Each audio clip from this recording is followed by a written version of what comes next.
and today is April 13th, 1988. This interview is part of the Hastings Waterfront Oral History Project.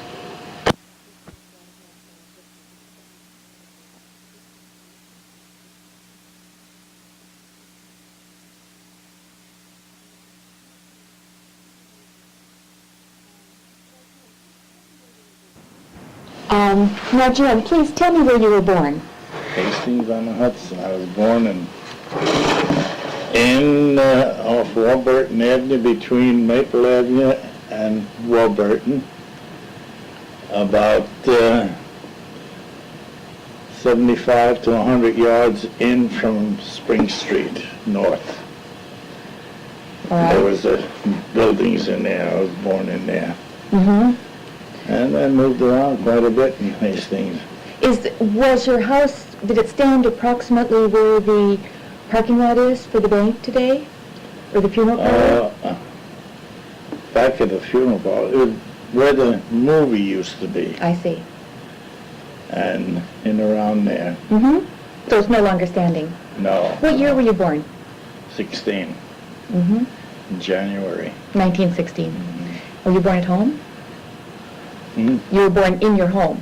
In the home. That's Right. where we were all born in them days. Uh-huh. Do you know, did you hear later, did your mother have a doctor or a midwife? Had a midwife, Mm-hmm. Mrs. Was it Mrs. Ritz? No. She lived up on Farragut, on Villard Avenue here, Mrs. Seabrock. Oh, I see. Mm-hmm. Maybe, no, her son, Yes. he's hooked up with the Acting and things. acting and Yeah. all, yeah.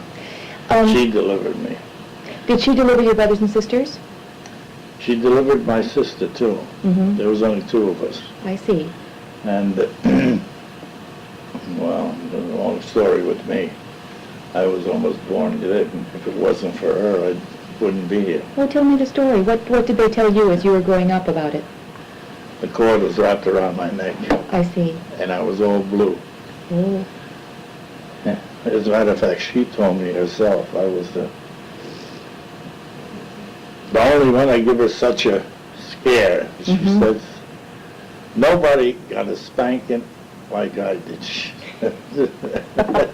She was so worried that you weren't going to cry, huh? She spanked me and put me in hot water, in cold water, and spanked, and I finally come around. And, As you were growing up, did you get to know her very well? I knew the whole family, Oh. because they were of Hungarian descent, and we were Hungarians. So anytime there was a Hungarian affair, why, we always gathered there, and we got to know one another pretty well. Mm-hmm. Both your parents were from Hungary? Yeah. When had they come to this country? And my father came in, I think it was 1911. My mother came in 1912. Mm-hmm. But they didn't know each other from Europe. They met over here. Did they both come directly to Hastings? No, my father went to the coal mines first. In And my mother, Pennsylvania? yeah. Then he migrated back here. And my mother worked. Well, in those days they hired the woman to keep house, and Mm-hmm. so she went as a domestic worker. Mm-hmm. And she lived with the family? When she lived with the family, and Was that in Hastings? I believe it was up on Villard Avenue. Mm-hmm. I have to talk to her, see who it was and where. Well, I want to go down to the nursing home with you, if that's all right. Yeah. I'd love to talk to her. And So who was older, you or your sister? I am. Mm-hmm. My She was sister's born- 5 years younger. Mm-hmm. And she was born in 21, Mm-hmm. What's her name? Elizabeth. Is she still living? Yeah, she's still living. What's her name now? Elizabeth Senti. Oh, that's right. I'm sorry. Louis Senti. You told me about her before. That's right. Okay. How long did you stay in that house there, around where the movie theater used to be? That I don't know. I know we moved from there. We lived, where it's the pizza parlor place on Main Street. Yeah, and there's a stairway going down, and there's apartments down on the lower end. We lived in there for a while. Mm-hmm. And from there we went up to Washington Avenue. Oh, excuse me, pizza place on Main Street, you mean Casa Salvi? Across from Boulanger Plaza parking lot? Yeah, Okay. that big apartment. Well, I can't remember the name of that building. That used to have a special name. I don't remember Okay. if it did. And, So you lived in the lower level that looked over the ravine? yeah. Mm-hmm. And, there I felt I broke my collarbone. You fell? Well, it was a couple of doors up in that little alleyway where the chiropractor has his office. There's an alleyway Mm-hmm. on the west side. Well, I was throwing lumps of grass down at the other kids that were down there.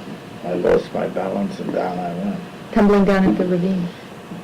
No, it was just about a 15, 20-foot drop from there, because there was an apartment down below there, too. Mm-hmm. And I broke my collarbone. And How old were you then? I think I was about 7 or 8, about 8 years old. Mm-hmm. Then we went up to live on Washington Avenue. About what time did you go there?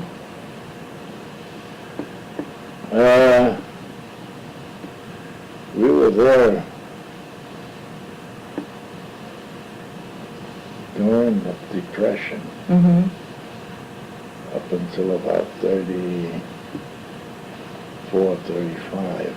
Mm-hmm. And then we moved down onto Warburton Avenue opposite Division Street. Okay. Can you just first tell me where you were on Washington? We're on Washington, we lived in 67 Washington Avenue and, I don't know, whether 67 and 69. Mm-hmm. And is that east of Warburton? That's Upper Washington? Upper Washington on the north side. Right, okay. And then on Warburton you moved? Moved over to 417 Warburton. Mm-hmm. And we lived there for quite a few years. Mm-hmm. I don't know, what was it, 37, we moved down to 437 Warburton Avenue, where I still am. Mm-hmm. It's a beautiful apartment on the top floor. I have the whole back porch to myself and all the palisades. Beautiful. Wow. So now let's see, how long have you been in that apartment? Since, say, 36. So, 52 years. Yeah. Those apartments have fabulous views. That's it. Now tell me, going back to the early years, you of course can't remember when you were real small, but why did your family make so many moves? Do you remember? Did they talk about it? No, they never talked about it, but... Oh, I missed one place we lived. Mm-hmm. And that was on where the municipal building is now. Mm-hmm. We lived there for a few years. And then they sold out and we had to get out of there. Was that Trainer's Mansion?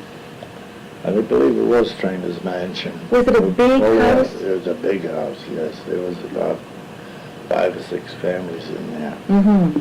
And Bolowatsky owned it. He owned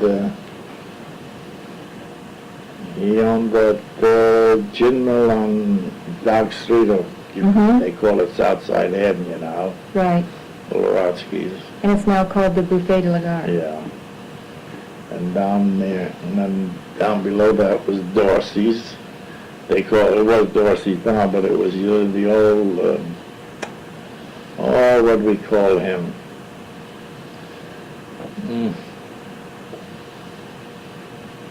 Well, anyhow, there was a lot of... Well, where Dorsey's is now, there was a bar, and it was some man's name. And then there was a bar just south of the powerhouse, too. Mm-hmm. There was a bar there. There was 3 bars there. Right on And- Dock Street. Yeah. And then there was a bar up on Spring Street. Dunn's old place. Mm-hmm. Did that have a different name before it was called Dunn's? Not that I remember. They always, I don't even know what that Dunn's. Uh-huh. Which one of those bars was called the Dead House? Do you know? Dead House. No. Oh, okay. Who told you that? Mr. Joseph Riolo. But see, he's a lot older than you are. Yeah, he's a lot So- older than I am, yeah. When Mr. Bolereski owned that trainer's mansion, did he live in it too? Yeah. His family was one Yeah. of the 5 or 6 families. Uh-huh. Who are the other families? Do you remember?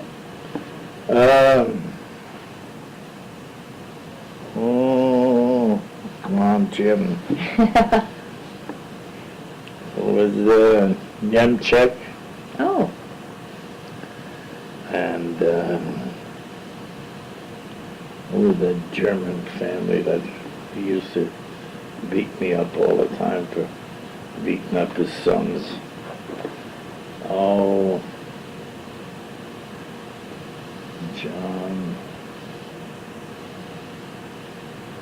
Okay. It doesn't matter. If you think of it later, if you want to tell me sometime. Yeah. I'm curious. Did you read the article about the blizzard of 1888 in our last Yeah, Hastings yeah. historian, and you realized that that was the house? Yeah. That's interesting. Okay, now there was your parents and you and your sister. Did you have any you didn't have grandparents here. They were back in Hungary? We had, I never visited back to Hungary, but I had quite a few uncles and aunts back there. Mm-hmm. But Was there just the 4 of you here? just the 4 of us, yeah. Mm-hmm. Mm-hmm. What language was spoken at home? Hungarian. Mm-hmm. The whole time you were growing up? Yeah, until I was about 12 or 13, then I forgot the Hungarian language. I still remember, when people talk to me in Hungarian, I know Mm-hmm. what they're talking about, but I can't speak it anymore. Mm-hmm. And up until I was 12 years old, I knew Hungarian very well, spoke it, but I started going to school, then I saw, oh, we're in America now, Mom. Mm-hmm. Speak American, speak American. I'm sorry now that I never stuck to the Hungarian language. Did your mother learn English? My mother knew, she spoke Hungarian, she spoke German, Polish, Slovak, and Russian. She knew all of them languages. She was great at picking up languages. Wow. And but I never picked any up. Mm-hmm. Did she learn all those languages after she came here? Well, she learned some German in Hungary when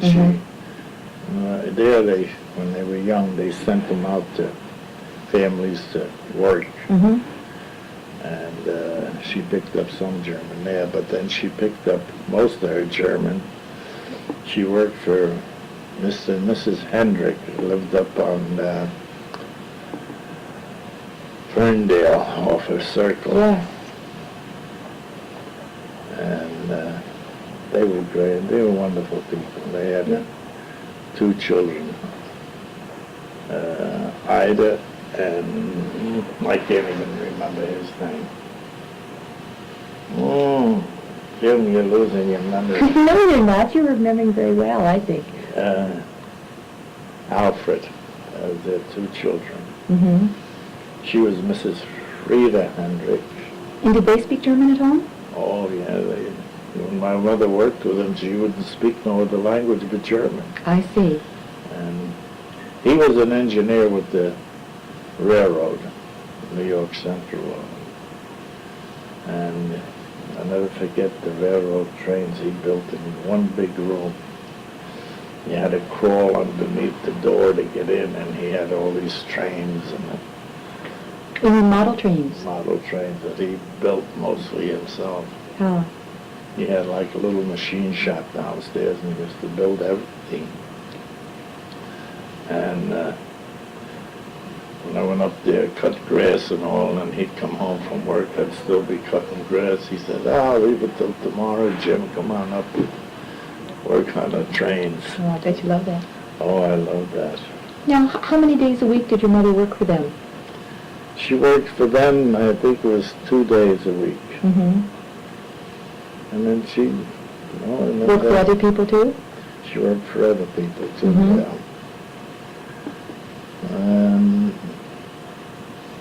Them days you had to go out and work same as today. Today, Right.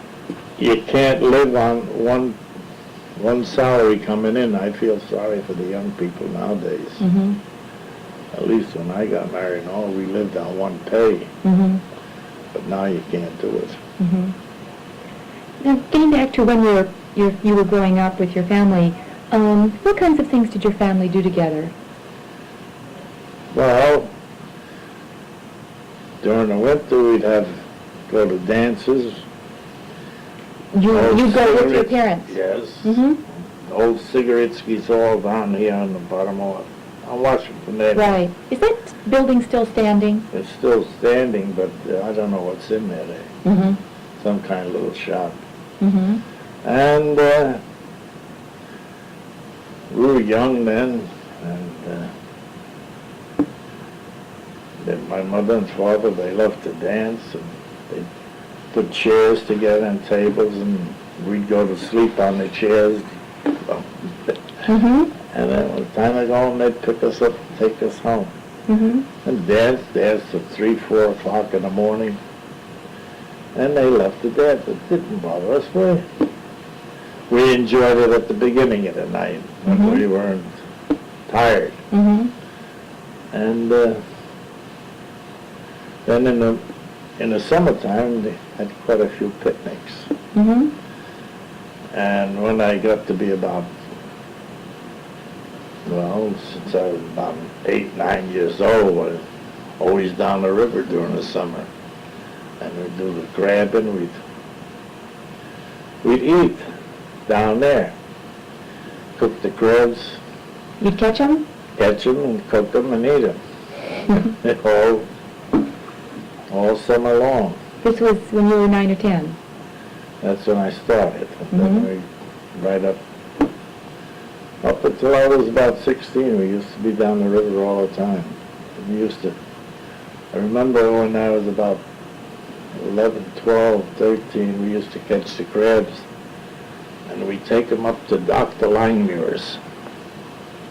And he had a Chinese gentleman who bought them from us. Bushel of crabs, he'd give us 50 cents for them. Mm-hmm. Well, that was big money in them days. And we couldn't get enough crabs to take up there. Mm-hmm. And I'm sorry, you said Dr. Langer had a Chinese man who cooked them? yeah, he was their chief cook. Oh. He was very nice. He was very good to us. Mm-hmm. And Did you sell the crabs to anybody else? it, Anyone else around town besides Dr. Langmuir? he was the only one that I know of. He Oh. was our customer, and that's Mhm. where he went. Mm-hmm. And then there's the swamps down there. Now, can you tell me where Turtles. you did the crabbing? Down where the old crib was, where By the Graham School? below the grammar school, Mhm. that place they had built out. I Well, see. Where for the Graham School Yeah. children to swim. Well, they weren't using it when we were. Mm-hmm. That was all done away with then. I see. Us boys, we got together and we took out all the stones, all the glass. Alongside the crib, it was all sand. And we took all of that out for the younger children, and parents would come down there and swim, walk down the rocks. We had it built so they could walk down Hmm. and would cut their feet or anything. In the spring we went down there all the time, about 8 or 10 of us. Uh-huh. And this was from like 1926 on that you did it, Yeah. because you were 10. How did people get there? Were they able to walk along the riverfront? the whole way? Yeah, well, Zinzer always had that bridge across. Now, Zinzer's Bridge was where? Over the train tracks? Over the railroad tracks, yes. Yeah. He had stairs coming down from opposite Pinecrest. You could walk down over the bridge, and then we had a path that went out and along the river, we call it. Oh, stairs going down from opposite Pinecrest. Yeah, from Warburton Avenue down on the Uh-huh. south side.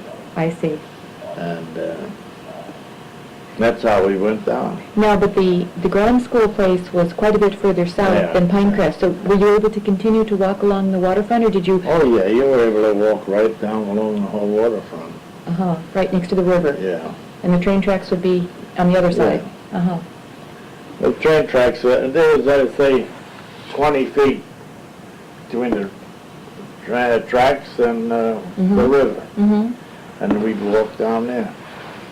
Tell me, Jim, getting back to your family when you were young, one of the things you did was go to Cigaretskis, and other was picnics. Who were the people you went with? Your family's friends? Well, there was a lot of Hungarian families around down here. Mm-hmm. But now they've all disappeared. There used to be a regular, Maple Avenue was just loaded with Hungarians. That was the Hungarian section there. Now, was the Ritz family, I think it's H-R-I-T-Z, were they Hungarian? Ritz. Ritz. They lived on No. Maple Avenue, didn't they? No, they were Ukrainians. Mm-hmm. They lived on Maple Avenue. But then on one side of Ritz's lived Webbers. Who were Hungarian? They were Hungarian. Doach. They were Hungarian. And then that brick house opposite the municipal building, that big Mm-hmm. stone house, that was all Hungarians in there. Pop was one family, owned the house next to that. Who's Pop? Pop. Mr. Pop. That was his last name? P-O-P? P-O-P-P, Mhm. Pop. And then Buzak, they owned that brick house, and there was all Hungarian families in there. I can't remember the names of them anymore. Mhm. Oh, Well, it's interesting that they all were there yeah, it was together. all one section like the Hungarian. Then in the evenings, they went out to the park. There was no library there. There was a park. Mm-hmm. Fulton Park. Yeah, and they used to go there, sit in the grass, play cards. We'd be running all over the place. Everybody would be talking in Hungarian. Yeah, the men and women always talked Hungarian, but the kids didn't. Mm-hmm. So picking up, we were going to school, so we spoke the American language. Mm-hmm. And then down below, Dock Street and down around was all the Russian, Polish, Ukrainians. They were all down in the lower section there. Dock Street. And Yeah, Dock also Railroad Avenue? Railroad Avenue, Mhm. along there. And Washington Avenue. That was all Russian, Polish, Slovak. Mm-hmm. And then you got up onto Warburton Avenue, then you hit the Irish section. Mm-hmm. And then 4 big flats at one time with nothing but Irish in there. This is on Warburton. Yeah. These are called the... Yeah, Irish flats. Mm-hmm. Nothing but Irish people in there. And you couldn't get in there. Mm-hmm. Finally, the barrier was broken. And then it became like all nationalities were in Mm-hmm. there. But for a while there was a barrier. There was a barrier, You yeah. think, did the Irish people who had been here first hold themselves Yeah. a little bit aloof? As a matter of fact, the Irish always had the better of everything. They had the better jobs. Our police force at one time was nothing but the Irish nationality, Mm-hmm. and and then down below is the cottages down below. Mm-hmm. I think there was 1, 2, 3, no, 6 or 7, Five? five, Okay. about maybe 6 Mhm. cottages. The Zinser That cottages. Zinser built for all his bosses that worked down there, the chemists, and those are a great man, that Mr. Zinser. Mm-hmm. Every Christmas he'd come around with toys for the kids, Mm-hmm. and everybody liked him, and he hired nobody but people from Hastings. Oh. Hastings people worked for him. Hmm. And anyway, a person was out of town. He lived in town at the time he was hired. Then he might have moved to Yonkers or someplace else. Mm-hmm. But at the time he was hired, he was Hastings bred. Mm-hmm. Now, you said your father had worked. My father had worked for paving company That was his first job on the waterfront. on the waterfront. Yeah, he worked. Well, He worked let's at start at the beginning. Anaconda. When he came over, When he came over, he went to the coal. coal mine. Mm-hmm. And then And then he got, came to Hastings. well, he got sick of going down into the Mm-hmm. tunnels and whatnot. And then he came to Hastings because there was quite a few of them in Hastings that he knew from his hometown in Europe. Oh, what was that hometown? Do you know? He lived in like the county of Veszprém megye. Hmm. Can you spell that for me, or just to give a stab at it? Vespreen, Veszprém. Oh. Megye, M-E-G-Y-E. Uh-huh. And this is the county he come from.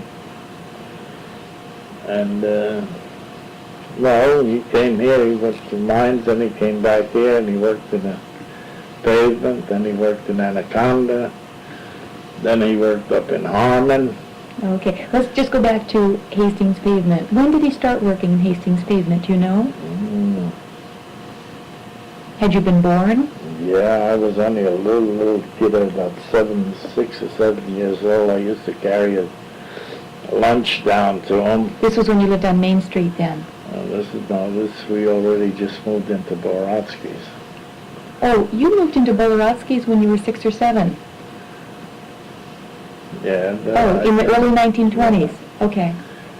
The dates I can't remember, you know. Well, just approximate. I guess I hadn't, because you mentioned Bolorotsky's later, I hadn't realized it was before you moved to Washington Avenue.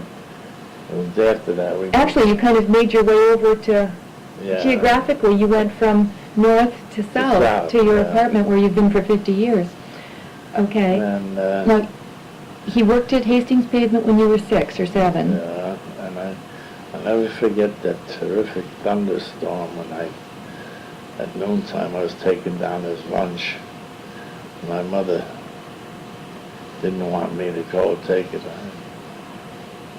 I put on my raincoat and hat. I said, give me a thunder, lightning, and it didn't bother me. I just walked down the hill and took him his lunch and walked home. Uh-huh. I always loved to sit on the back porch or out on the porch when there was thunder and lightning and rain. I just loved watching that lightning shoot through the sky. And, Mm-hmm. Well, you had a good view from Bolorotsky's house. oh, yeah. It was good. We lived on the top floor Oh. there. And So then how long did your father work at Hastings Pavement? not too long, and then a buddy of his got him into Anaconda. I He think, worked for Anaconda. did it have a different name then? No, Oh. Gavacs was it? No, I mean, did it? Was it Oh, called no. American Brass? No, he didn't work for American Oh, Brass. so it was after 1929. And he worked for Anaconda. From the pavement, he was laid off. It was the Depression, I think it was. Mm-hmm. And he went and he got a job up in Harmon. He worked there for a while. And then Buddy got him a job in Zinger's. And then he got into a fight with another one of his buddies, and he got out of there. And then he went to Anaconda, and that's where he was killed. Oh. He drilled into electrical line, 13,000 volts, and that killed him. That was in 1930. Oh, and he was working on the job when it happened. Yeah. Was he driving a piece of equipment? No, he was drilling. He worked in the yard gang, and they had a... He was drilling in the ground with a machine? Yeah. The drill, regular drill, cutting up the concrete. Mm-hmm. And he went down and hit 13,000 volts. And at that time, compensation, gave my mother $28 a month compensation, and $8 a month for me, and another $8 for my sister. Oh. And that's all they paid. If that would have happened nowadays, I'm going to sue Anaconda for negligence. But I lost him when he was young, and naturally I started actually working, making some money when I was 11 years old. Mm-hmm. Went caddying, then I worked in a grocery store in the corner of Warburton and Maine. Fountain Dairy, they called it.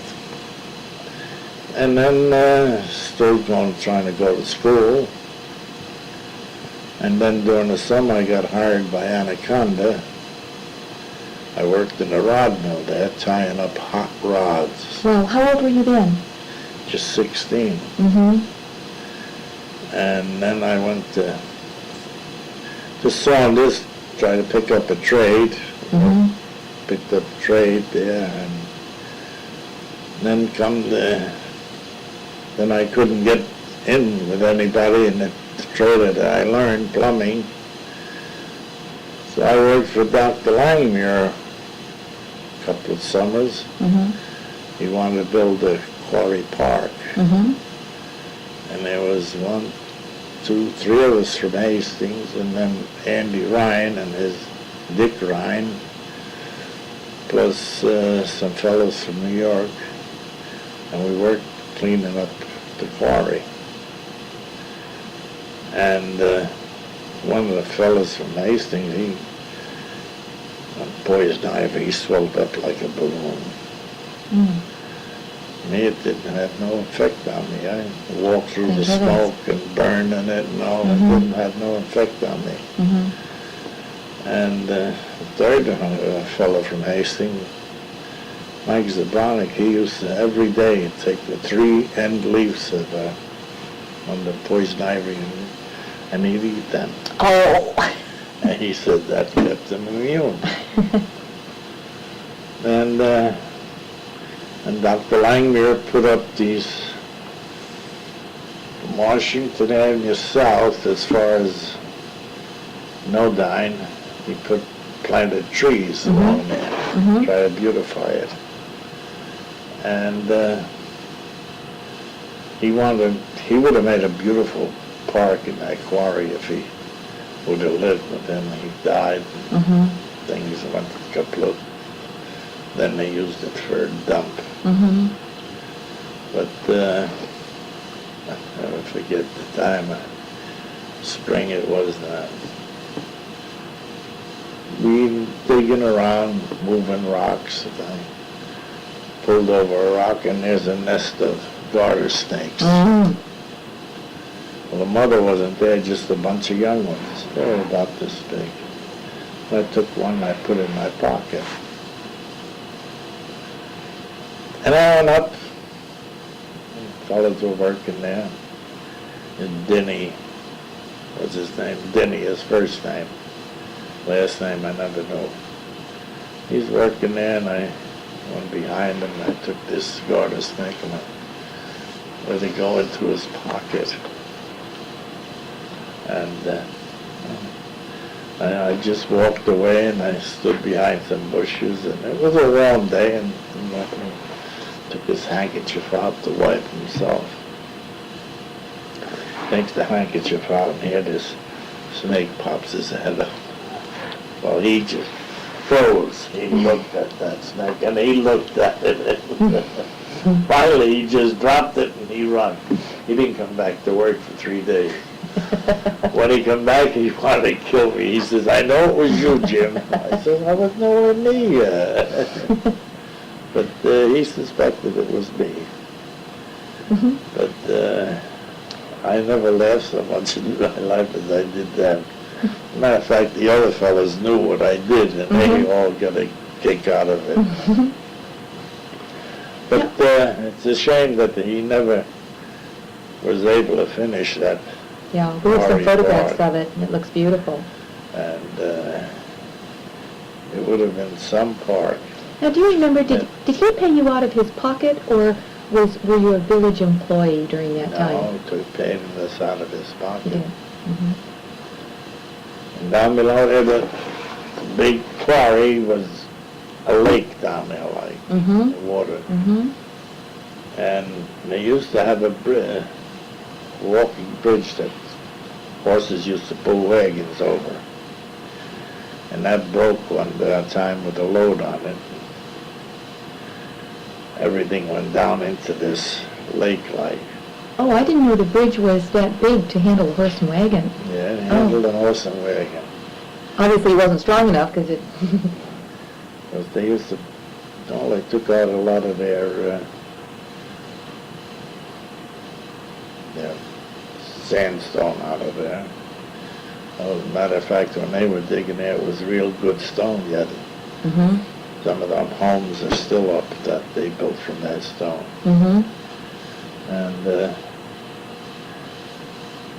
but when I was growing up, that was already gone, dead. The quarry wasn't in operation. No, it wasn't in operation anymore. And there used to be a road from that quarry that went right down to Southside Avenue, under Warburton Avenue and down, but that's all overgrown and whatnot. When you were growing up, could you still go on that? Oh, kids, we used to go up and down there. It didn't bother us. It wasn't all blocked off, yeah. No. And were the tracks still there where they had a single gauge railroad or something? That was all gone. Pulled out of there.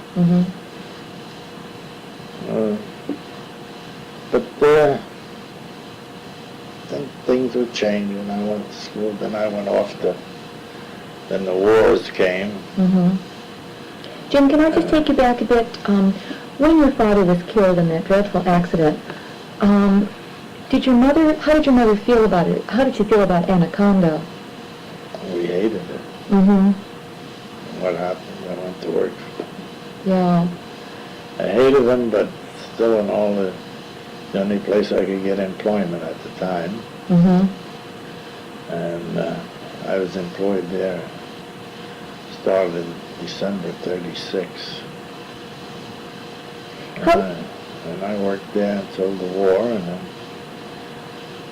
then during the war they got given me 2Bs, because in other words I was excused from the war. They would get me exempt from the war.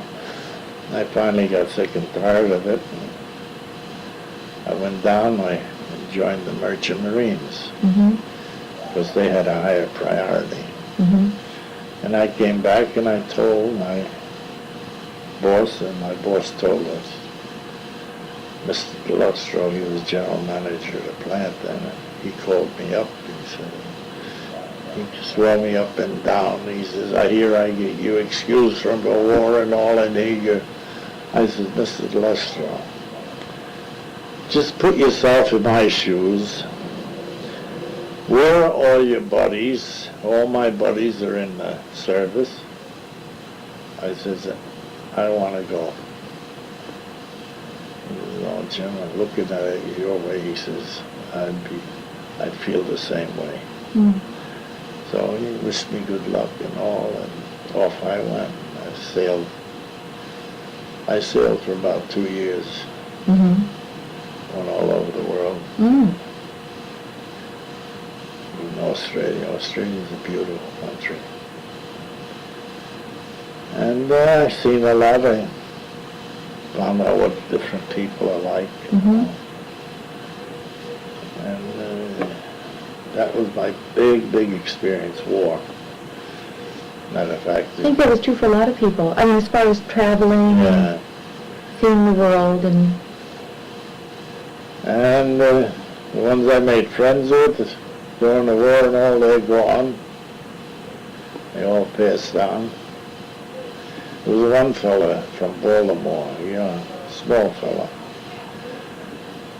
I forget, whenever we were out at sea, get a sighting of Nazi U-boats, why he'd come running down with a life preserver and he'd say, "Yeah, Jim, they're around," and he'd throw the life preserver down to me and he'd go up on watch. Tell me, Jim, how long did those payments last for your mother, the $28 a month? Until she got married again. It would have lasted to the rest of her life. Uh-huh. And the $8 my sister and I only until we reached the age of 18. Oh. Oh. Then it was cut out. And was there any provision that the $28 would be increased or adjusted according to the standard of living? No. No. No. It was going to remain constant. At that time, do you remember, were there other families who had similar experiences? You know, whose fathers or mothers were killed in accidents? Not necessarily similar to that, but in some kind of accidents down at Anaconda or the pavement or Zinzer? No, not that I know of. Mm-hmm. Not at that time, but after I worked there was one fellow who was electrocuted, an electrician. He was working at a pit and there was water in there. Mm. He was down there, he didn't have no rubber boots on, and the light bulb broke and it fell into the water and he was electrocuted. Wow. And Who was that? Do you remember his name? I don't remember his name. But this was after 1945. Yeah, Mm-hmm. And your father was killed in 1930. he was killed in 1930. Right. Now, when you were little, did you go to the Hastings schools? Did you go to St. Matt's? I went to public school. Mm-hmm. All the way. Not all the way up until about 9th grade. Then I went down to Saunders Trade. Mm-hmm. Mm-hmm. Were you able to go to Saunders Trade without paying tuition? There Did you just say you lived in Yonkers? I said, well, I knew a family in Yonkers. I gave their address. Mm-hmm. Mm-hmm. As a matter of fact, it was Mrs. Hendricks' very good friends who lived on Odell Avenue, and I was able to use their... Oh, this is Mrs. Hendricks, who your mother worked for. Yeah. How many years did the Hendricks live up on Ferndale? Well, I don't know how many years. Your mother worked for them for... For quite a few years, Mm-hmm. 20, 25 years. Mm-hmm. So you went to Hastings Elementary School.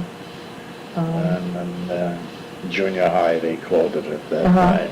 What do you remember about school? Was there anything in particular that... I remember two people very well at school, two teachers. Mm-hmm. Mrs. Davies, Mm-hmm. I had her in the 5th grade when she first came there. Mm-hmm. And she was a wonderful teacher. She was really... Her heart was set with the kids. The kids, to her were everything. Was this Miss Davy? Davies. D-A-V-E-Y? Or I think it was, yeah. Mildred Davy? Mildred, yes. Okay. Mildred Davy. Uh-huh. She was a wonderful woman. As a matter of fact, she's still around. I see her every now and then. Yes. And we get to talking,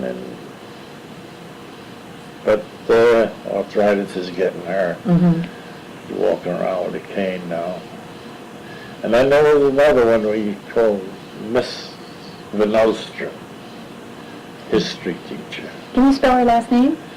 No, I couldn't. Van Nostrand? Van Ostrom, V-O-N, Van Ostrom. Uh-huh. She was our history teacher. And she was a tough little lady, but she was... Anybody that had her will never forget her. I'll never forget her. Mm-hmm. She was very strict. What grade were you in when you had her? I had her in the 8th, I think it was the 8th, 9th grade. Mm-hmm. And So let's see, you started Hastings schools when you were 6, so must have been about 1922? about that. Uh-huh. But she was something else. As a matter of fact, if you talk to old-timers that went to school here, they can tell you a story of who their favorite teachers was, and I'll bet you that Miss Fidelstrom will be brought up every time. Oh. And she was the most, to me, she was a wonderful teacher, and she was strict, and when you didn't behave, she made sure that you behaved. Mm-hmm. She had that, what we call the poly grip. She'd get you in this muscle here, and she'd really hurt it all. But oh, you had that once that you couldn't do that with a kid nowadays. No. And one teacher, well, I don't know her name anymore, but I did something, and I had a meal on rice for a half hour. Mm. But I was good after that. And then good old days, school days. I played baseball until I broke my wrist. Was stealing apples up in Kittredge's. When did that happen, when you broke your wrist? How old are you? I was 14 or 15. Okay. So, Oh wait, I was 16. I just gone to Saunders Trade School. uh-huh. I wanted to go out for football, and the coach wouldn't let me. But I fell off the tunnel on the aqueduct, and the tunnel that was on by the quarry there. Mm-hmm. Came down from Kittredge's alongside of the path down through there, and I had all the apples and all, and I was first running down. So I was going to put all the apples on this ledge on the top of the tunnel. And when I went to put them down, get down on there, it was a sandy bank, and I just slid right off. About a 15-foot drop. Mm. I broke my wrist. But, This was about 1932, when you were Yeah, 16, about- during the Depression. yeah. What were you going to do with the apples? Well, we're going to divide them and take them home and have Mom make apple pie. What would your mother have said when you came home with a bag full of apples? Well, she'd bawl me out for stealing them, but then we can't put them back on the tree, Right. so we'll have them for pie. Did you steal apples from any other place besides Kittredge's?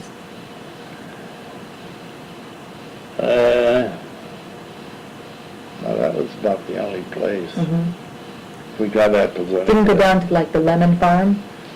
No. Mm-hmm. If we got apples anyplace else, we always asked permission to get the apples, and Mm-hmm. they'd give it to us. Places up in Uniontown. One fella had this big apple tree, and we used to ask him, he'd let us have them. Was that the, He just didn't want us to break any limbs. yeah, yours or the trees? Yeah. Didn't Hastings High School have vocational courses at that time? Yes, they had carpentry. Mm-hmm. That was the only vocational course. It's carpentry. That was all. How did you feel about leaving Hastings High School to go to another school? Well, I sort of had no choice. Mm-hmm. I had to go get a trade. I wasn't that good in school as it was. The only thing I was good in was math. Spelling I knew nothing about. I was the worst speller in class. But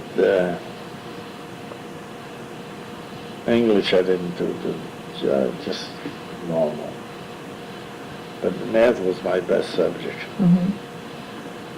And when I went down to Saunders, my grades jumped higher than they ever were down in Hastings. Mm-hmm.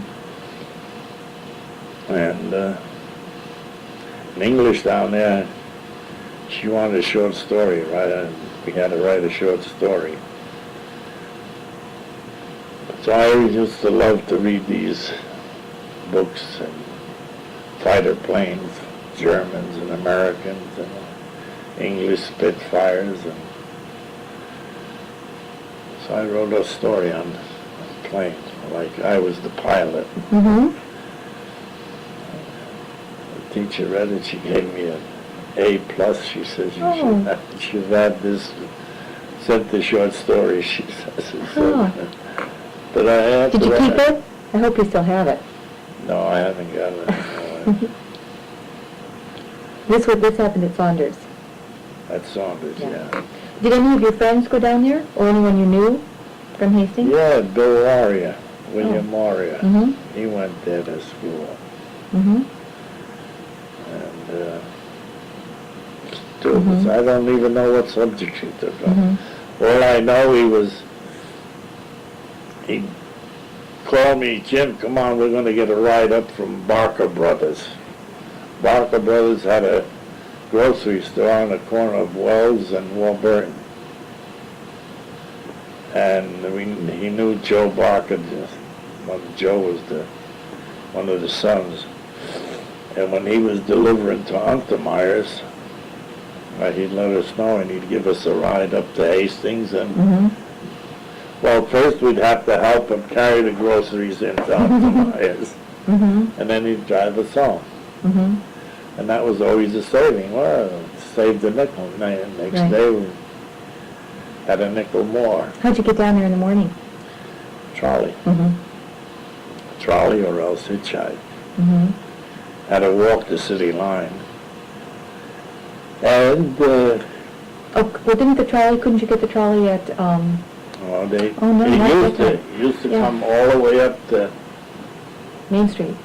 Main Street, and then they cut it out, then they put in the new pavement on Warburton, they cut out the tracks, then it came down as far as city line. Well, I'd go down the city line, and when the trolley man would come in, I'd pull down the pole for him in the front, raise it in the back. I'd get a ride to school for nothing. And I worked the same way when I'm coming home. When I didn't get a ride with Barker, I'd get it on the trolley. Now, you're 14, let's see, 14 when your father died, so I guess, did you go to work then sometimes after school? I worked in Fountain Dairy. That's right. And I went caddying on weekends up the Hudson River Country Club. Which was on Broadway. On Broadway in Broadway. Yonkers. Next to Tompkins Institute. Any other kind of work you did? Wintertime, you shovel snow. Help people if they had to move or something like that, whatever come along. And summertime, the hottest part, we got a job in a rod mill. 6 o'clock at night to 6 o'clock in the morning. 12 hours. 12 hours. This was when you were 16 years old, so it was in 1932. Yeah. Worked 12 hours. I didn't think you could work 12 hours at that time, but they did, huh? Who cared in them days? Well, yeah. Actually, then Anaconda had round-the-clock shifts during the Depression? Oh, yeah, yeah. Even during the Depression? Do you remember how much you made on that summer job? I started with 42 cents an hour. No, wait, on the summer job, it was 38 cents an hour. Mm-hmm. And this was That in was at 1932? At night. 38 cents an hour, How many days a week did you work? 5 days. Mm-hmm. And if they got an extra order in, we worked 6 days. Mm-hmm. What did you do in the rod mill? Tied red-hot coils. His bar carpet would come out. 2 men would take that bar and shove it into a roller. 2 men here would take it, pull it over, put it through another roller. And 1 man over here would get it and put it into another roller, and then it would, each man, as it come out of the roller, the bar would get smaller and smaller and longer. And they'd grab the end, they'd swing it around and put it into another roller, and that would roll it down more, and the fella, as it went through, he'd catch it on the other side, bring it around, and then it finally went into a coiler, where it coiled up, and they would drop that coil once it was ran out, drop that coil down, and flush it with water. They never cooled it down all the way, and it was still red hot when they'd pull it up with a chain with a hook, and they'd pull that up, and then we'd raise it up with a hoist, and then take the chain, the hook, and put it down again so that they could get another coil. So 1 man would just be doing that, running back and forth. The other man would take this coil, put it against the wall, and then wire around it, tie it, and it's red hot. And tie it up and roll it out of the way, and then a truck would come and with its long nose pick up these coils and take them away. And this is how we worked for 12 hours. Mm. It was hard, heavy work. But the way we made a living. One night the big boss came in and he says, "You guys ain't working fast enough." And I told him, "You don't like the way we work?" I says, "Here's the gloves. Goodbye and good luck." And we 3 of us walked off the job.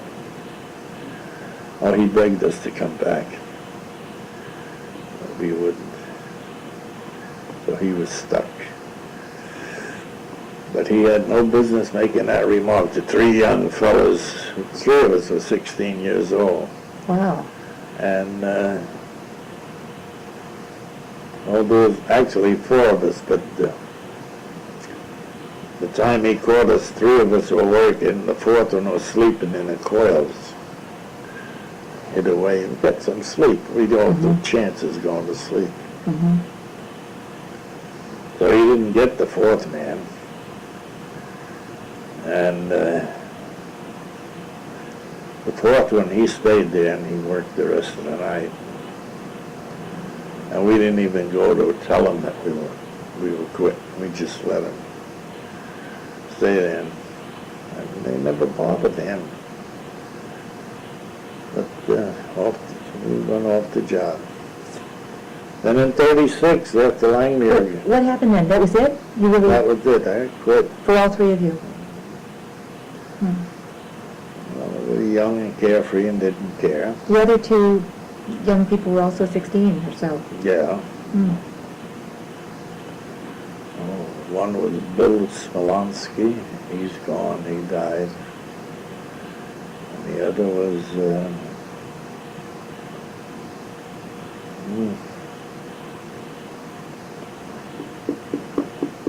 his father worked in a rod mill.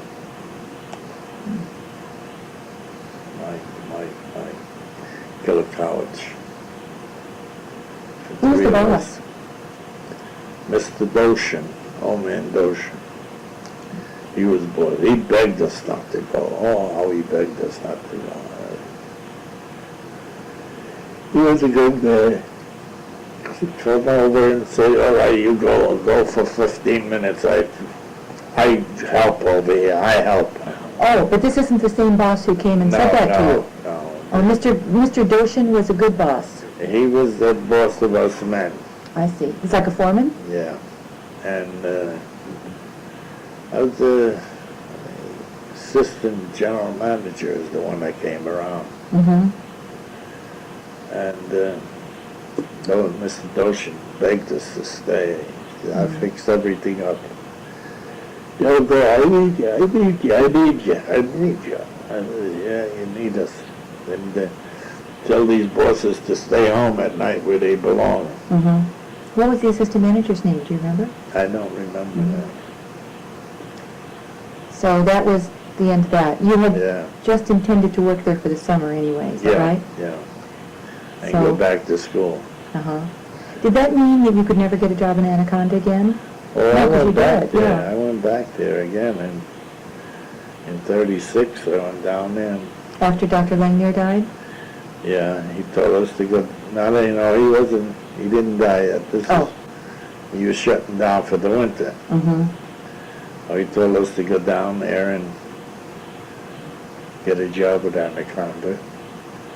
This is what Dr. Langmuir advised. Tell him that we worked for him. And Oh. well, at the time they weren't hiring, but we told them Dr. Langmuir sent us down. So then when they started hiring, they picked us out, and we were the first ones to get jobs. Mm-hmm. And what kind of a job did you have then? I went into the lead room, what they call the lead room, and I broke in, feeding the lead press. Then I advanced to taking it up, winding it in front, and I became a lead press operator. Now I operated the press for years. For how many years? Now, you left to go to war, but I left to go to war, yeah. taking out the wartime, how many years did you work there? 39 and almost 40 years. Mm-hmm. So from 1936 until 1940 or something? 75 was when they shut Okay. down. And you were still working, and you operated the lead Lead press. press the whole time? Yeah, Mm-hmm. 60-ton lead press. Mm-hmm. We used to put the lead finish over the cable to protect it from moisture getting in and all. Mm-hmm. It was very heavy work, but work was work, I always figured. Mm-hmm. What did you like least about it? What I liked the least about it was the help that they gave us. They weren't, I don't know, they just didn't want to work in them days either. And it was a very heavy work to be done. It was, You mean like somebody to assist you in the lead press, and one of them was called? a let-off man, which is watch the cable going into the press, and take-up man who wound it up in the front on the rear. And also fed the kettle with lead. Every 40, 45 minutes, I have to throw in a charge of lead with about 20 pigs, 20 to 22 pigs of lead every 40 minutes, and each pig weighed 100 to 110 pounds. And I used to operate the press. I had a big selling part of this cable was getting the eccentricity on the lead around the cable as even as possible. If you can hold that within 8 thousandths, you had very good sheathing, lead on it. Mm-hmm. And that was one of those biggest selling powers that this is the kind of work we put on. We did very good work down there. But, as I say, a lot depended on the help. And then after the war, we started getting fellas from Europe out here. Some of them were very good workers, others, first 3 months they worked, they were very good, like nothing. Like you want a man to work when he should. And finally, after 3 months, they got wise and you tell them, well, leave that job and come over here and do this job. They would say, because I was broken English, they would say, I know my job, know my job. Mm-hmm. I learned in a hurry. What nationality were these workers? They're all different. Italians, they're Polish. Mm-hmm. All foreigners from Europe. Mm-hmm. Now I work down in the woods here now, and there is an awful lot of Puerto Ricans. You work where? Awards. Awards. Oh, do you work for the award? Yeah. Oh, what's it called? Something trophy? Or Making trophies, Right. medals, and I all see. that. do you work there part-time? Work down. Mm-hmm. And I noticed it there the same way as when I was young. You get fellas that good worker, Mm-hmm. you got some that all they want is get paid. Mm-hmm. But I was never that way. My mother always says to me, the one who gives you the bread on the table, you work for, you give him 8 hours work. Mm-hmm. That's the way I was brought up. Did you belong to the union? Yeah, we started union there in 37, 38. Were you one of the persons who started it? Yeah, I was one of the first ones to join us. Mm-hmm. And the union was very good, but they went too far. They've gone too far now. Union was very good for working men for the simple reason that it protected him. One time when I first got working down there, they didn't like you. You worked for a while, and then one of the bosses came around, didn't like your looks, you're finished, go on home. That kind of thing happened Yeah, before the union? that happened before the union. But when the union came in, we had a little protection. And, but it's gone so far, they got us pensions, they got us a lot of things that were very good, but now they've gone too far. They want to run the company. And this is no good. This is what's going to hurt the work. This is what's hurting the working man right now. Mm-hmm. You look at some of these unions, they got what they got for their men. The steel, the automobile, they got them. When they shut down for a couple of months, they got 3/4 of their pay. Mm-hmm. I don't believe in that. They got 3/4 of their pay, plus they can collect unemployment insurance. I can't see that. Mm-hmm. And also the telecompany, who they can lay off and who they can't lay off. Mm-hmm.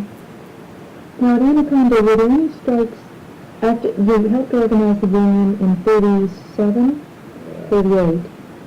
And were there any strikes before the war? No. Okay. And then after you came back, wasn't there one? Yes, there was one in 45. Mm-hmm. That lasted 3 months. Mm-hmm. And then a few years after that, we had another strike that lasted 13 months. Wow. How about that first one? Did you think that first one in 45 was justified? You know. That was justified. Mm-hmm. But then the other one, 13 months, we didn't get no more than what the company offered us in the first place. Hmm. What year did that happen? I can't remember now. Mm-hmm. About 48, 49, something like that. What did you do during those 13 months? How did you manage? Well, I went to see some politicians, and I got a job with this fellow did a lot of work for the county. I got a job with him, Walker Brothers, Baker, the Baker fellow. And I never drove a truck in my life. And Eddie Baker says, "Give him that truck and drive it." I said, "I don't know nothing about a truck." "You get in there and drive it, you'll learn." I think the cop stopped me. "Well, don't worry about the cops," he says. I got in the truck and I knew what I had to do and what I didn't have to do. So I drove the truck and took it up on the job. We got there. He said, "Oh, well, was it so hard?" I said, "Yeah, I kept looking for cops." He said, "Don't worry about the cops," he said. And I worked with him. He liked the way I worked. He laid off one of his regular men to keep me. And I told him I didn't like that. I said, "I'll quit. You just get that man back. He's your regular man." So he brought him back and kept the two of us working. I didn't go for that. This is one thing that I think the unions were great that they did was seniority counted first. The longer you worked for the company, you were the last to be laid off. More. And this I agreed with the company, the union with. But I did not agree with the union when they would find a man sleeping on the job, give him one warning, give him a second warning, and a third time get rid of him. No, the union would fight him, fight the company, fight him, take him to the labor board, fight him, and the labor board would go along with the union. This I didn't believe in because that man was not worth anything to the company. And you fight the union, then they can sue. And if you get into trouble, they don't want to help you, but they help the guy that is always in trouble. So union's good, yes, in a lot of ways. A lot of ways it's going overboard. This is why I think our country's going overboard. Now, he said that you had, that unfortunately, that strike in 1948 or so, they didn't get anything after, better, things weren't better, they didn't get better wages or something.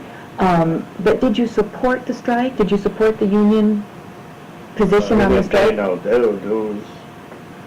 we had to, if we wanted our jobs. We wanted our jobs, and we had to. You had to support the union. That was the time the farmers out there made up a caravan and brought us food. Oh, really? Yeah, they brought us food from the West. This was in 1940? 48 or 50, somewhere around there. 48 or 50. They had a caravan come and brought us a lot of food, and as it goes, they brought in over about 600 hams, which was equivalent to, for everybody to have one ham, and it winds up where about 2/3 of us didn't get no ham. What happened to the hams? Nobody knows. To this day, nobody knows. And all the best stuff seemed to have disappeared. We got eggs, and we got flour, and we got sugar, potatoes. I'm so sorry, I have to stop. This is Marion Martin. Today is Tuesday, April 19th, and I'm here with Jim Gavacs to continue the interview. Okay. Jim, we've been talking about the food that came from the Midwest, and I wondered, was there any effort on the part of local people to help out the strikers and their families during that long strike? Well, yes, there were some that helped us out with, they gave us money donations to help buy stuff and keep pay the rent for where we had our hall, Union Hall, and those that were very bad off, it helped them out with monies. And, well, there were people who saved a little money and they lived off of that, and there were them that lived high off the hog, as they say, and Right. really spent it as they made it. So, When you say they gave people, not you, but they gave people who needed it some monies and things, who do you mean by they? the union, All the right, union, which is a national union. well, no, it was the local. Uh-huh. And the national also helped us out money-wise. Mm-hmm. And, well, you got about, well, what do we have at that time? We had probably 300 men, approximately, Who belonged to the union. and belonged to the union, and families. So you didn't want to go. Only the ones that really needed it got it. And they got the help from the union Yeah. itself. Yeah. And the main union helped us too. Well, you said that somebody helped with the money to pay for the rent for the union headquarters. Rent and, Who do you mean, who gave that money? well, it was all put into a kitty. Mm-hmm. And as we needed it, we used it. Mm-hmm. The monies from whoever donated, from the village, Mm-hmm. or from I see. our union, or whoever donated, went into a kitty. Mm-hmm. And from there it was I given see. out. Uh-huh. Where was the union headquarters at that time? Down on Washington Avenue here, you forget the number. Where Lesko's used to be? Yeah, And where the River Lesko, Run? Okay, so this is in the late 1940s. That was the union headquarters. The 40s, yeah. Yeah. 40s, 50s, 60s. Oh, for that many years. Was it the union headquarters immediately after Lesko's closed? Do you know? No, I don't think so. Mm-hmm. It would be after that. Mm-hmm. And I don't know about when we went in there, but we were in there in the 50s for sure. Uh-huh. 50s, and as a matter of fact, we were in there in the 40s when we had our strike. Mm-hmm. 40s, 50s, 60s, and 70s until they shut down. Oh, so it was the union hall until the plant closed? Yeah. Hmm. Were you an officer of the union during any of that time? Nope, I wouldn't be. Mm-hmm. But you were always a member? I was always a member, yeah. Mm-hmm. I was one of the ones that started up the union. Mm-hmm. Now, like when you said the village would give some money to help out during the strike, was that the village government? Or? No, the individual people, the Mm-hmm. business people, and or some of the people who wanted to donate to us donated. Right, I see. But we didn't go to house. No. Yes, Right. we proud bunch of people there. You Yeah. know, so, What was your impression, as best you remember, for how the village government behaved towards the union and the workers, and how they behaved towards the management of Anaconda? well, I have nothing against the village government. The village didn't bother us. All they wanted us to do was keep without causing any trouble. Mm-hmm. We could yell and scream all we wanted, but not wreck Mhm. anything, which we did. Mm-hmm. But the only thing I got is against the statesmen, the Harrow statesmen. They gave us a terrible write-up. In other words, they were not for the working man. They were all for the management and for Mhm. the big people. Mhm. And I have never bought the Herald Statesman since. Was this during the 40 strike in particular, or during the late 40s and early 50s? Yeah. Okay, so, and you don't know if the Herald Statesman continued to have that attitude because you never read it after that? Just that one time I read it, and that was... Right. All right, and so for the next 40 years, you haven't bought the Herald Statesman? Well, my wife buys it, Uh-huh. only for food and Uh-huh. the advertisement they have on sales Yeah. in different stores, that's Mhm. all. What about the Hastings News? What was the attitude of that paper? They were with us. Mm-hmm. They always favored the working man. Hmm. And, but then they went out, they closed up shop, Mm-hmm. they closed down, and then, well, the enterprise is only a few years old. Yeah. We're not here very- Was the Hastings Press also That was running at that time? before. Uh-huh. Hastings Press and Hastings News, there used to be competition. Mm-hmm. But then eventually the Hastings Press closed up, and it was just the Hastings News. So by the time these strikes happened in the late 40s, you don't think the Hastings Press was still operating? No, I don't think so. Okay. And, well, it was hard times. Some of us really had a rough going through our lives. I know I did, because I lost my father when I was 14, 15 years Right. old. And I was the only man in the family. Just my wife, my mother and my sister.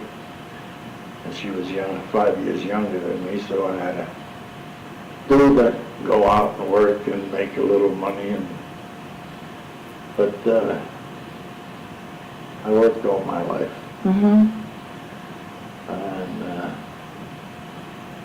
most of us all did, worked hard all our lives. Some of us got a break, some didn't. And, well, but I worked 2 jobs.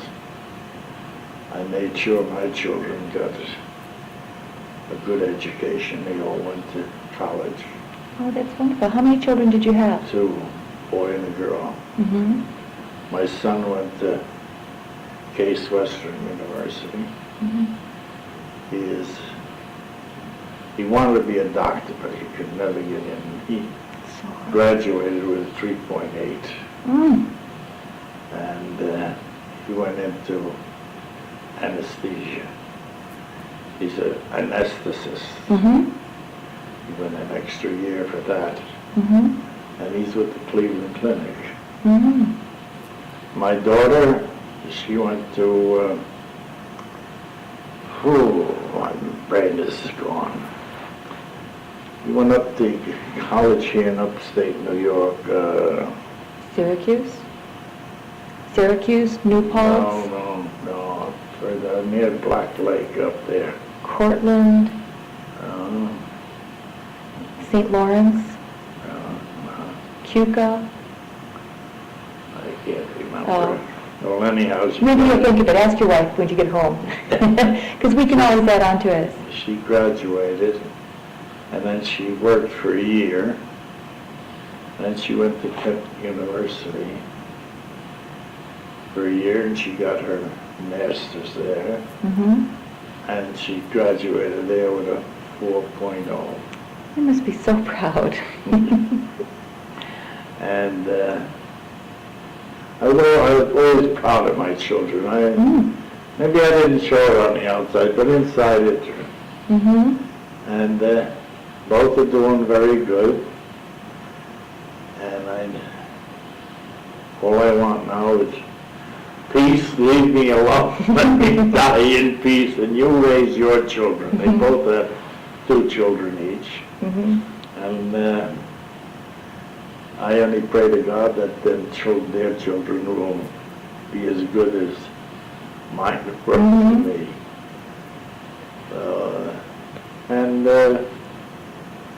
They're both doing good. My girl, Nancy, is out in California, and she's a speech pathologist, and she's doing very good.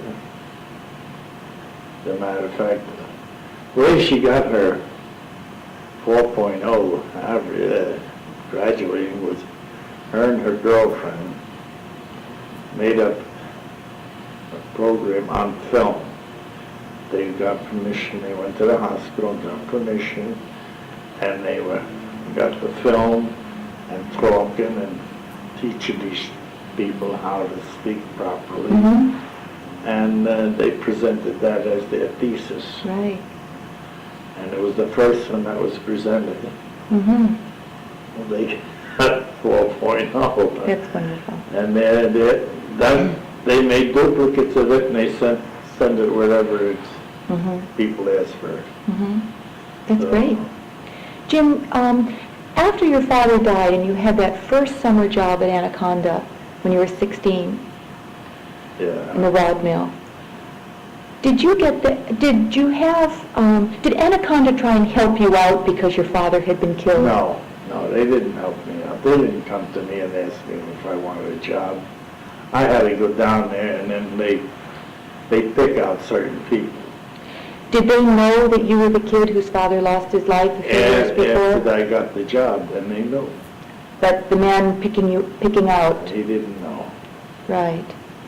No, they never offered me anything. As a matter of fact, my sister, when she graduated high school here, she went down there for a job, and they never gave her a job. At all, ever? No, never. And she told them that her father was killed down here. And she would like a job. But they never called her, never gave her a job. At the time, do you remember talking about that or thinking about, with your family? Well, we hated Anaconda for that. But I was making I earned my living there. Yeah. But I had no love for Anaconda. Ever? Never. During the whole 40 years? Fellas I worked with, I liked, but top brass, no way. Because they never helped us. Well, the time my father was killed, all we could get was compensation. Now, if that would have happened in the 60s, we could have sued Anaconda for negligence. But they didn't have them kind of laws on them. Right. My father was killed. All it was compensation. That's all you could get. Did Social Security also give, well, actually, Social Security wasn't even operating in 1930. No. Did Anaconda pay for the funeral when your father was killed? The only one that came to the funeral was old Patsy Orlando. He was my father's boss at the time. And he represented Anaconda. And did he live in Hastings? He lives right down in this apartment. Does he still live there now? Oh, he's gone. Oh. He died quite a few years ago. So he was kind of from this neighborhood? Yeah. He was like the foreman? Yeah.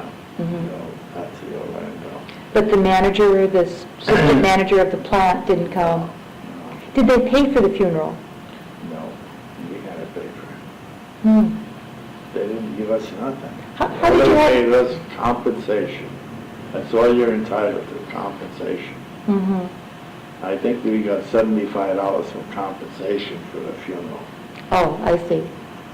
But that was not Anaconda. That Yes. was New York State compensation. And that was also the $28 a month and the $8 a month for each of you kids. Yeah, right. It's New York State.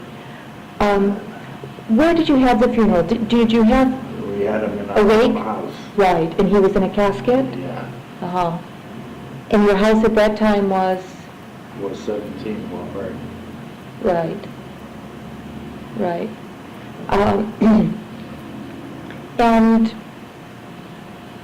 then was there a funeral at St. Stanislaus? Or not? No, we took, at that time, my mother and my father belonged to St. Margaret's on Locust Avenue in Yonkers. And we took them down there. And then he went up and buried him up in Mount Hope. I see. Why St. Margaret's in Yonkers? The Hungarian church. Mm-hmm.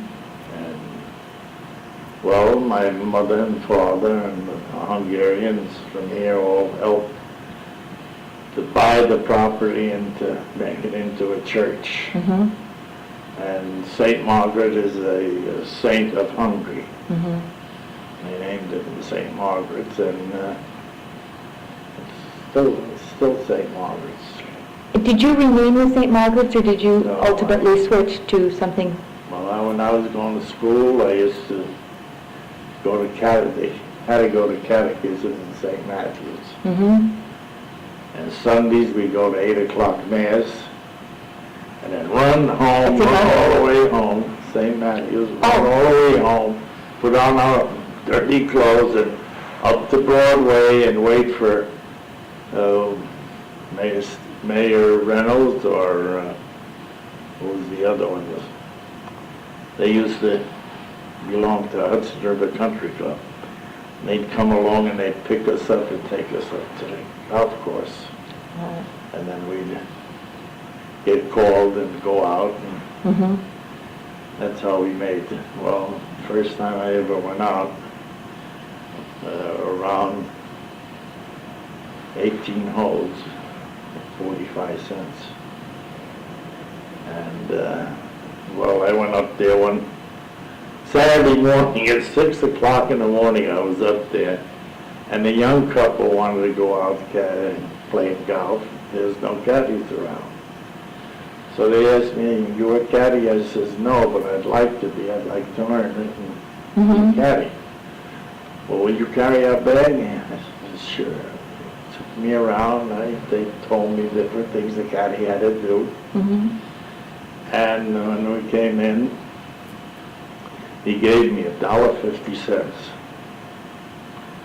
But he gave me small change, the one bag, so he gave me, the 50 cents was in change. So he says, just put 45 cents in your pocket. Mm-hmm. The other put away in another pocket and don't pull it out. When we get in, the caddy master is going to talk with you. So we got in. Sure enough, the caddy master came over and he looked at me, and then he spoke to the player, and he asked what kind of a caddy I was, and he told him I'd make an excellent caddy. Mm-hmm. And he left. So then the caddyman called him caddy master, and he asked me how much I got paid. I took out just 45 cents. I said, "That's what he paid me." He looked at it, he said, "All right. There's no tipping allowed on this course." Oh, So that's why he told me to put it in another I pocket. see. Wasn't that nice? So, well, I stuck around there till about noontime, 1 o'clock, and I wasn't getting out. So I came home, and I went running home, waving that dollar bill as I came down there. I was so happy. And then I used to caddy every weekend. And then during the week, after school, I worked in a fountain dairy, corner of Maine and the Wolverton. What did you do there? I supplied the shelves, waited on customers, and I did things that I shouldn't have did, but I did them. There was 2 families, very poor families. They used to come in and whatever they had, the fruit that they bought was ready to be thrown out. Mm-hmm. But Jim here, the boss wasn't looking, he'd throw in a lot of good fruit with that stuff. And Mm-hmm. Were the families Hungarian? no, one was a Polish family and one was Ukrainian, like the Russian family. Why were they poorer than most of the other people around? They were poorer because they had big families. Mm-hmm. One of them had the children had no father. The other one was a hard-working mother with a big family. She had about eight, 9 children. And the husband wouldn't work. And she went out working every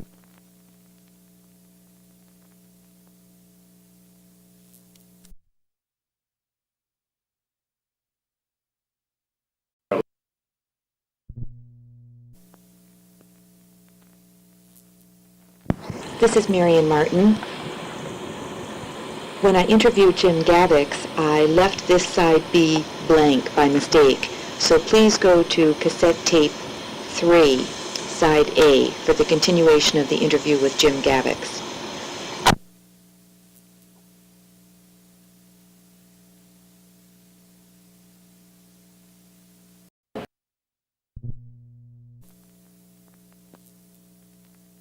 little something, you know, like, then they used to get tub butter. I don't think you ever remember tub butter. It used to come in a tub about so high and round. And we'd cut that, it just pieced about that thick. And then we could, as the people wanted, we used to cut it and try to get a pound. Well, these families, boss wasn't around, I cut a pound, but then I'd sneak an extra quarter of a pound on it and call it a pound. Because that was something that, well, we didn't have margarine then, and butter was what you had to use, butter or lard. They didn't even have Crisco then. So I used to sneak in a quarter of a pound extra all the time. And when, especially this Russian woman, whenever she'd see me on the street, she'd always thank me. She says, you know you're not supposed to do that, Jim. I said, I know. Why do you do it? I don't know, something just makes me do it. Did the family stay in Hastings? Are any of the descendants here? Yeah, one of the daughters still lives in Hastings. One of the sons is out in Long Island, the oldest son. And the youngest son is in Hastings. And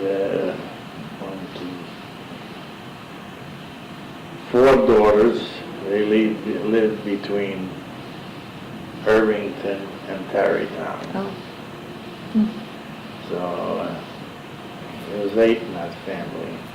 Jim, back when you were just joining the union, did you remember any stories about strikes way back, like around the time of World War I or the end of World War I? There was a strike, I think it was 1919, that I heard stories on. Right. What kind of stories did you hear? I heard where they had the National Guard here, and that one man was shot. But that's about all I heard. What the strike was about or who it was against, I don't know. But the way I understand it, was against National Conduit. They had the plant there. Right. And anything else?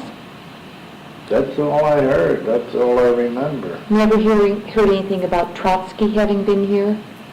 A Russian revolutionary? No. No. Never heard of it. Okay. If he was here or not, I couldn't say. When you were working at Anaconda, you said that you had 2 jobs. You worked on the lead press for 40 years, right? Close to 40 years. You had the same job, basically. Except for wartime. During wartime, I was out 2.5 years out of that. And then I did gardening and whatnot around for the rest of the time, shovel snow in the winter. And this is how I helped my kids through school. Did you have regular people that you did gardening for? Yeah. One of them was Dr. Oh, McHugh or something? McNew? no, Bonsall. What was his name? Bonsall, the bone specialist. Oh, I don't know. Where did he live? He lived on Broadway, opposite St. John's. Oh, I see, that's right, yes, I know what you mean. And I worked for him, and then there was a doctor next door. I worked for him. Mm-hmm. I worked around wherever I was called. And Mm-hmm. Did either of your children ever think about working down at Anaconda, like when they were in school or I part-time? wouldn't let him. Huh, really? I wouldn't let him. My daughter worked for Japanese importers down the city for a year, Mm-hmm. and they treated her wonderfully. Mm-hmm. Pay was very, very good. Mm-hmm. They somewhat went as far as to pay her fare between Hastings and New York. Mm-hmm. Oh, they must have really liked her. And they were very nice. Uh-huh. And she worked for a year, and then she decided she wants to further her education, Mm-hmm. which I was happy with. Mm-hmm. So she went and got her master's. Mm-hmm. You also said something about that you were able, when you and your wife got married, you were able to get along on one salary. Did your wife never work after you got married? Except at home? At home she did the work. Then Mhm. she used to, later on, after about 10 years or so, when the kids were growing up and more, she went to work 1 day a week. Mm-hmm. And that What was did she all do then? housework. Mm-hmm. And now housework, oh boy, $35, $40 a day. Mm-hmm. Sometimes more, I think. Yeah. Mhm. So that's what she did. Did she work in Hastings? No, she worked in Roslyn Gardens for Mm-hmm. the Sutchins. Mm-hmm. I know the whole Sutchin family. Mm-hmm. That's an old-time family from Yeah, around here, yeah. huh? Yeah, the old man, Mr. Sutchin, he was Hungarian, and he used to talk to me in Hungarian all the time. Oh, I didn't realize they were Hungarian. And he was Hungarian. Had they lived in Hastings before Roslyn Gardens was built? Yeah, he used to have a little butter and egg store right on Warburton Ave there, Mm-hmm. where the A&P was at one time. Yeah. He had a little store there. Hmm. And then he went into monkey business, and he made himself a good bundle of money, and that's how he built Roslyn Gardens. Oh, I didn't realize that he built it. Yeah, it was him, though. Hmm. Hmm. And he was always good to us. I never did any work for him or anything, but come Christmas time, he always sent me a bottle of Jim Beam. Hmm.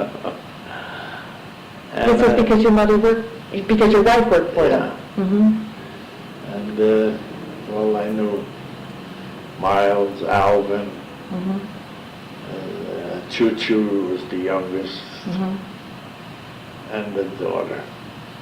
I guess Her by, I didn't know too well, Mhm. but the sons I know. when your children were born, what doctor did your wife use? Dr. Leon Giametti. Oh, I see. Mrs. Zebrock had retired by then? Do you think? Who? Mrs. Zebrock, had she retired? They brought, oh yeah, as a matter of fact, they wouldn't allow the midwives to go and Deliver babies? deliver babies anymore. Really? And, There was a law against it? yeah, there was a law against it. Oh. They stopped it. Mm-hmm. My landlady, she's gone now, but she used to deliver babies. As a matter of fact, she delivered a baby, you can put in the palm of your hand, Mm. 13 ounces, Mm. And the baby survived? and the baby survived. Wow. Was it ever put in the hospital after it was born, though? Oh, they put it in the cold stove oven in a feathered pillowcase. My goodness. And they fed it with an eyedropper. Mm. And I don't know how old the baby was, but they drove from Hastings all the way to Wimber, Pennsylvania with that baby in down pillows. And the grandmother in Pennsylvania, she's the one that sort of brought up the baby until about a year or two old. And I see, because it needed extra special care. Wow. What was the woman's name, your landlady? my landlady's name was Miss Yuskarish. Oh, Yuskaric. Can you spell it? Yuskarish. No, I don't know how to spell it. She was Hungarian? No, she was Polish. Uh-huh. And she was a midwife? She was the midwife, yes. I see. So there was, Mrs. Ritz was Ukrainian. She was a midwife, wasn't she? Mrs. Ritz? Right, who lived next... Not that I know of. Didn't she live near you on Maple Avenue? No. There was a Ritz family there, yes, but I don't remember her as being the midwife, unless she was a midwife for the Russians and Polish people. That I don't know. Uh-huh. But I know that Mrs. Zebrock? Zebrock, she was like for all the Hungarians and whoever that, other people had her too. Mm-hmm. Mm-hmm. But I know she delivered me. Mm-hmm. And she says she never spanked a child as hard as she spanked me. At first, your parents kind of spent most of their time with other Hungarian families. As you were growing up, and then later as a grown-up, I mean, did things change? Oh yeah, then once you went to school, you met all the other kids. Mm-hmm.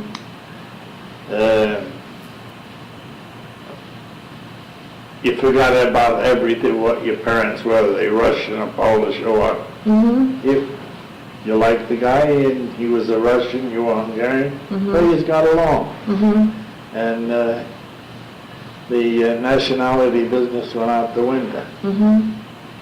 But the old folks, they still hung on to their nationalities. Mm-hmm. And the younger ones intermingled. Did the old folks have any special affections for one group rather than another? My mother got along with all of them. Mm-hmm. She spoke all their languages. Mm-hmm. So she got along good with all of them. Mm-hmm. But there were some who resented the Russians and resented the Polish, and you always had that. What would the resentment be for, because of? That just because they were Polish or because they were Russian. Mm-hmm. That's the only thing I know of. Mm-hmm. But Did you take any classes in Hungarian when you were little? no, I didn't go to Hungarian school. Was there a Hungarian school in Hastings? You had to go to Yonkers, Mm-hmm. not in Hastings. Mm-hmm. The Russians, they had a school down on South Side Avenue, on Washington Avenue. They had a Mm-hmm. Russian school where they attended once a week. Mm-hmm. But Kissel could tell you more about that. Right.